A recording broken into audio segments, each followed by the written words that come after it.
I live up north, and every year we get a decent amount of snow. Last year in December, we got our first big snow of the season. In fact, it was the first snowing that was projected to stick on the ground, and it was supposed to be a pretty big blizzard. Almost a foot of snow was expected overnight. I knew this meant I would have to spend the following morning shoveling. The snow started to fall at about 5 p.m. and continued through the night. Thankfully, it was a Friday, and I would not have to go anywhere for the next 2 days. The night went on, and the snow got heavier and heavier. When I could see there was already a lot of snow on the ground, I went up to the attic of my house where I kept my shovel. I got to the upstairs hallway and opened the attic door. As soon as I did, I thought I heard a noise come from inside the attic. It was a little bit alarming, but we did have a mouse or two up there in past years. So I walked up the stairs one at a time to go into the dark attic. I didn't hear any other noise other than the loud creaking of the stairs that I was walking on. When I reached the top, it was pretty dark, and I had boxes everywhere. I looked around for my shovel and saw it up against the corner wall. When I got a few steps away from it, I nearly fell over when I heard the sounds of a loud scream. It was coming from just a few feet away from me and sounded completely insane. Then, as I looked around, I saw a dirty-looking woman come charging at me from behind one of the boxes. I ran quickly back for the stairs, but the woman was able to knock me over as she ran into me. Then she hit me once before I was able to get up and run for the stairs again. This time, I just about jumped all the way down the staircase and slammed the door shut behind me with the woman almost making it out. I held the door shut as hard as I could and reached for my phone to call the police. She was very strong though, and I could feel her throwing herself against the door on the other side. I was barely able to dial 911, and then I decided I would make another run for it. With the operator on the line, I quickly left the door and sprinted down my stairs outside into the freezing cold and down my driveway. Finally, when I had ran to a house across the street, I explained what was going on. Not long after, I saw the woman stick her head out of the front door and then go back inside. I waited in my neighbor's driveway until the police came and got the crazy woman. I still don't know how she made it into my attic or how long she was up there.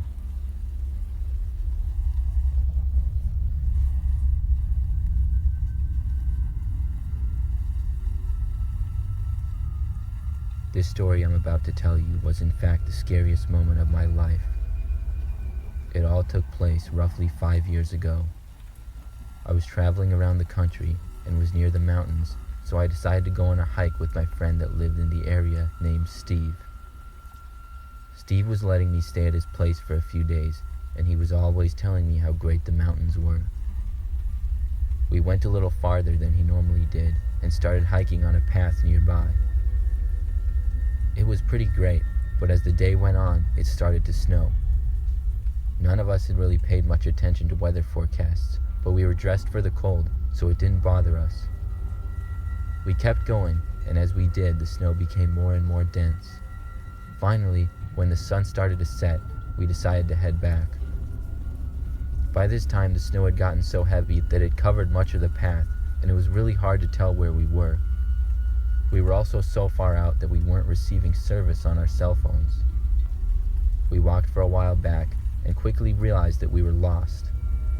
This was a scary situation with the snow getting deeper and deeper each minute and nobody else out here at all. We walked in the direction we thought was right for what felt like a long time. Then we came upon fresh tracks in the snow. There were boot prints walking across the direction where we were going of what looked like a person. We decided to follow them and see where they led. But they started going deeper and deeper into the woods. Everything was darkness and snow, but we kept walking, following the footprints, until we heard a noise. We couldn't tell where it came from though. We walked a little ways farther and then saw who was making the footprints. There was a man standing next to a tree about 20 feet away. However, he did not have a shirt on and had very long blonde hair. But the scariest part is that he had a bow and arrow in his hand. When he saw us, Steve said hello, but the man didn't answer. He just looked at us with an angry look on his face. He seemed unaffected by the cold or the snow. At that point, I turned around and started to walk away. I said to Steve we should leave. He agreed, and as we did, we heard the noise of the bow and arrow being shot. It hit a tree less than 5 feet away from us. We started to move faster then, but the man did not run after us.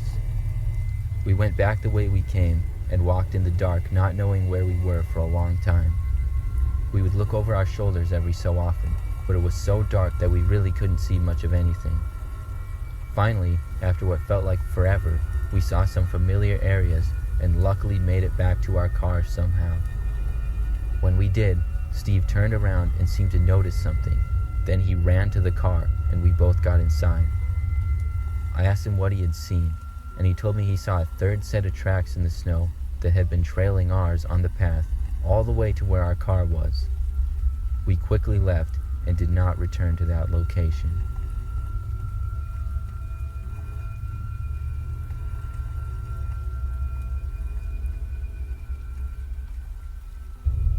This story occurred roughly 15 years ago. At the time, I was a young 19-year-old female college student. I live up in the Northeast, and I was driving home from work.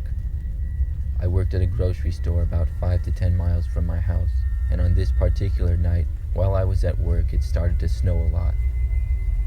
I hadn't really been keeping up with the weather reports or the news, and when I got off work at around 11 o'clock at night, I was surprised to see almost a foot of snow on the ground.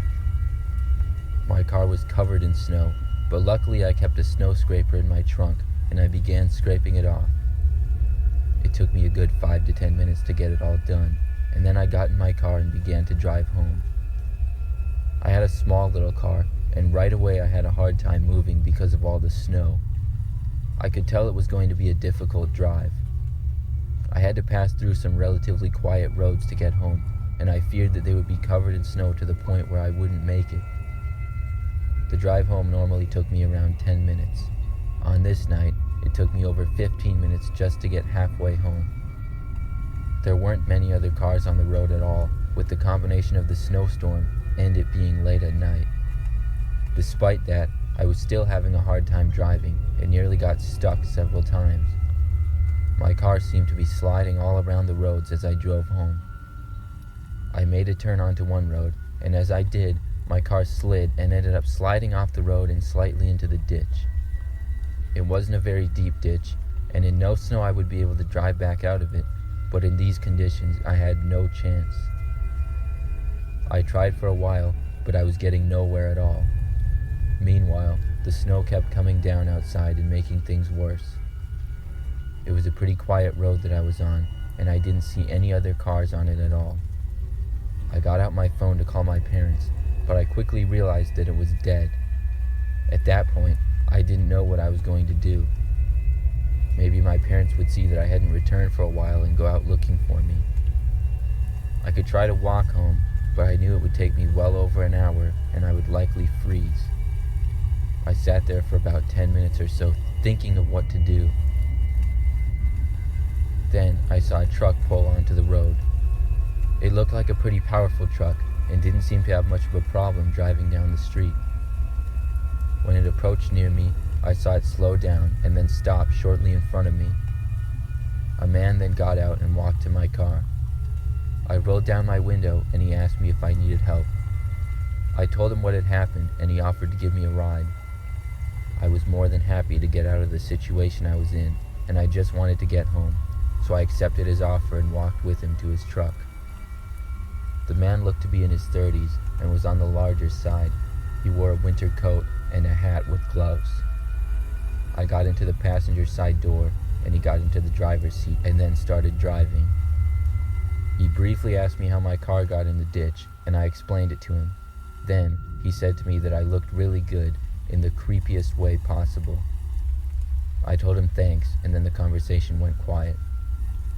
It was at that point that I realized that the man had never asked me where my house was or where I needed him to drive me. Instead, he had just started driving, and he seemed to know where he was going. I was getting more and more uncomfortable each minute, and finally I asked the man where we were going. About 5 seconds passed before he answered me, and when he did, he just said, "You'll see." I knew I needed to get out of the car, but I could see that my passenger's door was locked. Meanwhile, I could see that we were driving farther and farther away from my house. The man made several other creepy comments the farther we drove. It got to the point that I was so uncomfortable, I wanted to do anything to get out of there. I decided to ask the man to turn the radio on, and he did.